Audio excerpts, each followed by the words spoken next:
Hey everybody, this is Will Effort bringing you the first of hopefully a series of Photoshop tutorials.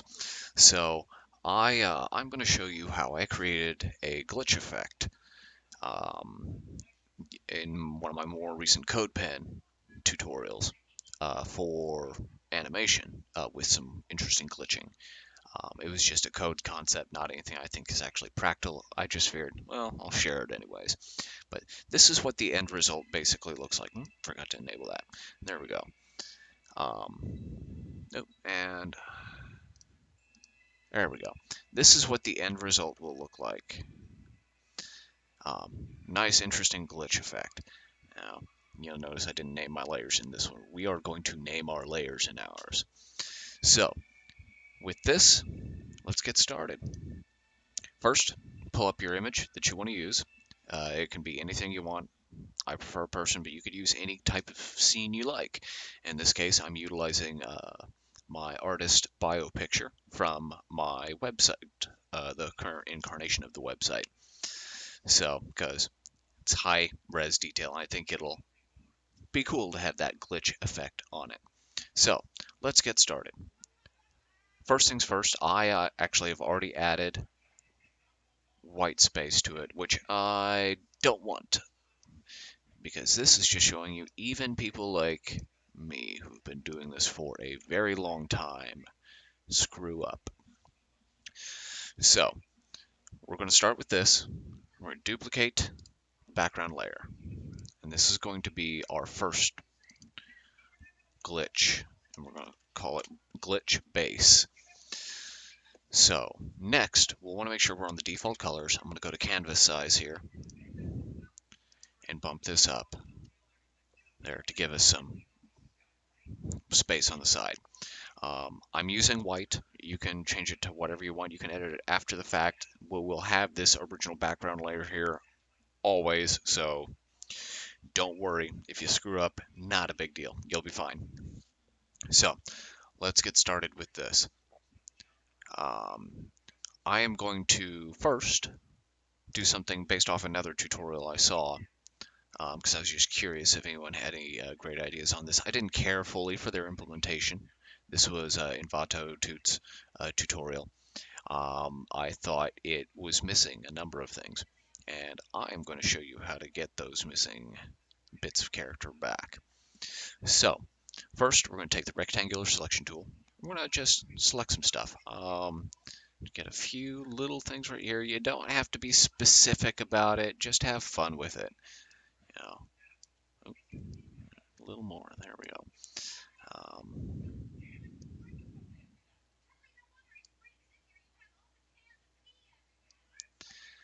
And we're going to actually do this twice, just so you're aware. So there we go. All right, now I'm going to shift this over on glitch base. Make sure on glitch base. I'm on the move tool. I'm going to shift them over a bit here. And we'll just go with about here. Yeah, that looks good. That's a good start. Now we're going to do this again. I'm going to select some more.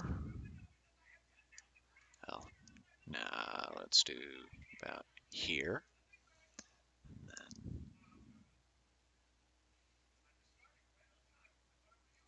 about here. And don't worry about messing up. You know, this is like Bob Ross here, except, you know, I don't have the fro, and I was never in the military. But just select some nice bits here and there, and just get what you want out of it. So, okay, there we go. And we'll shift in the other direction. We'll do that. There we go. That looks good. So, some general guidance for that. Avoid getting too crazy on if your subject's a person.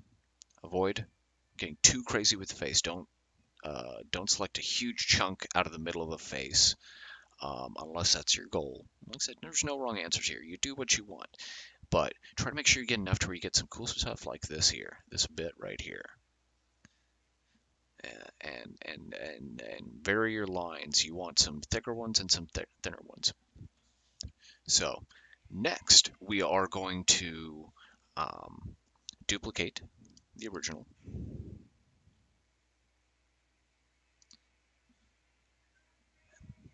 And we're not going to worry about naming it. Okay. And then we're going to merge these. Okay. So we got that. Now we are going to duplicate this twice.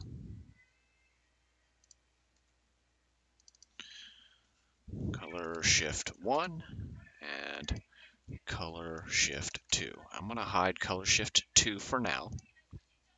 This was also on the tutorial. This is actually a really clever technique that I hadn't considered. So I am going to go to blending options here. And one of the reasons I like this technique is because it's easily reversible even after you've done a bunch of stuff. And I'm going to hide the red channel. Okay. And then I'm going to shift it over to the right and just have some fun with that. Get it to where you want. And then we're going to go over here to the other color shift layer, reshow it, go back to blending options, and we're going to hide the red and green channel. Now you can mess with this a bit. You want to avoid doing don't just show the red because that's what we hid before. And don't do the same thing you had there. So it's a purple, great, go there. But I think I'm going to stick with that. And I'm going to shift it over in the other direction. You know what? Here, let's play with this. Let's see how this looks. If I do blue, see, we don't want to do that because that's going to actually mess things up more. Kind of like the purple there. Yeah, let's do that. Now, I'm not going to overblow it though. I'm going to shift these back in a little bit. And so, remember, color shift 1, you shift to the right, color shift 2, you shift to the left, or vice versa, whichever you prefer. But you want to shift them over in different directions. So, next, we are going to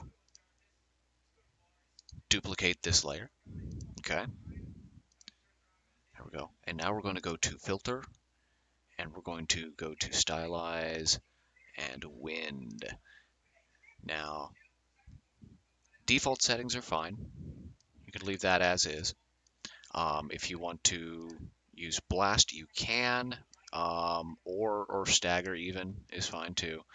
I prefer wind for this. I think it's a little more subtle, especially considering what we're going to be doing. We're going to hit OK, and you'll see we can already see some effects here. But something else you want to do is go through and delete sections out of it. You only want certain parts of this to have the effect. So I'm going to there we go. And then because basically we're looking to get a subtle effect on this, not a huge like amount shifted. So there we go. So that's that. Cool. All right. Next, we are going to duplicate. Oh, first let's name this Wind Blast, and then we're going to duplicate the glitch base again. Okay, and then we're going to name it Pixelate. Now here, I am going to select a chunk. I'm going to just go here. And you know what? Let's try this. I haven't really messed with it too much, but I'm going to select a few different areas here to pixelate. So the original one, I just did it down the right side. This time we're going to try a few different areas. So yeah, that's part of the fun of being a Photoshop artist. And we're going to go to Mosaic here. And yeah, I like that effect. So there we go. And just play with the cell size to get it the way you want. This is all going to be very dependent on what you select for your image, the resolution of it, its overall dimensions, and its composition. But yeah, so I'm going to hit that. All right, now we're looking good. I am going to take all of these and group them here. So this is glitched image. And now deselect. We're almost done. We're going to create two layers. One we're going to fill with black. And I'm going to filter, noise, add noise. And this once again is going to depend heavily on your image resolution. I'm just going to go with this. All right, and I'm going to set it to screen and drop its opacity a bit. And you want to keep it relatively subtle. I'm going to stick with 35 for now, but we may change that. So this is noise 1, and then we're going to do the same, except we're going to fill with white for the new layer. And I'm just going to hit Control F. Oh, I keep forgetting Control F no longer. It's all Control F. I've been using Photoshop since version 5.5. So I'm going to set this to multiply and drop its opacity down right about 25. I think that'll work well for that because we don't want too much. We want to see it down here just very subtly. And this also depends on your original image. If you have a lot of noise in the original image, it may be overdone if you add too much. This original image I shot with a high ISO. For those of you who are photographers, you know what that means. So there.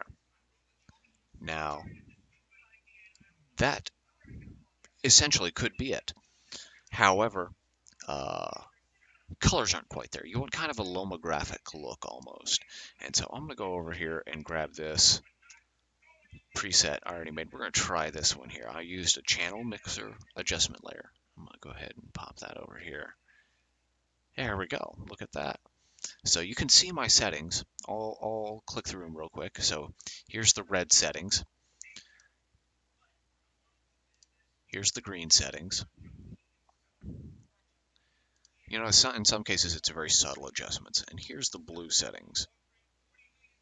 You'll notice I adjusted the constant on the blue quite a bit. So yeah, so this is how you get your own glitch effect. Now once you're all done, this is one of the great things about this color shift here is you can adjust this after the fact.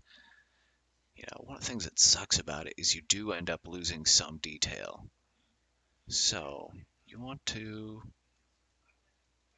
adjust it just right here. And you could even play with this a little bit. So let's switch back to blue here for the second color shift here. It's a little subtler. And see, that's kind of cool. And just have some fun with it. That's kind of cool. Now, something else you can do with this is you can duplicate your color shift layer and shift it back, or leave it shifted out, whatever you want to do. And like we did with the blast, you can delete sections of it. And I'm just picking some random areas here. Now, there we go. Now with that color shift, we're getting some interesting effects and we get some additional detail. So you have choices here. So this is it.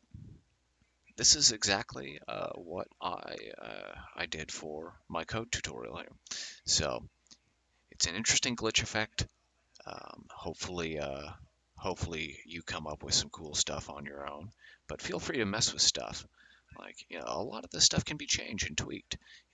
Like this. With this image, I'd probably go with a little less blue on the blue channel. Just dropping that down a hair. And now you get a nice little faded vintage look along with the glitches. I think it's a cool combination. So, this is not Bob Ross, Will Leffert, teaching you a little something about Photoshop. Um, Feel free to check out my website at classicwfl.com. Check out my artwork and let me know what you think. Let me know what you'd like to see, what kind of tutorials you might want, and I would be glad to help you out there. So, all right, you guys.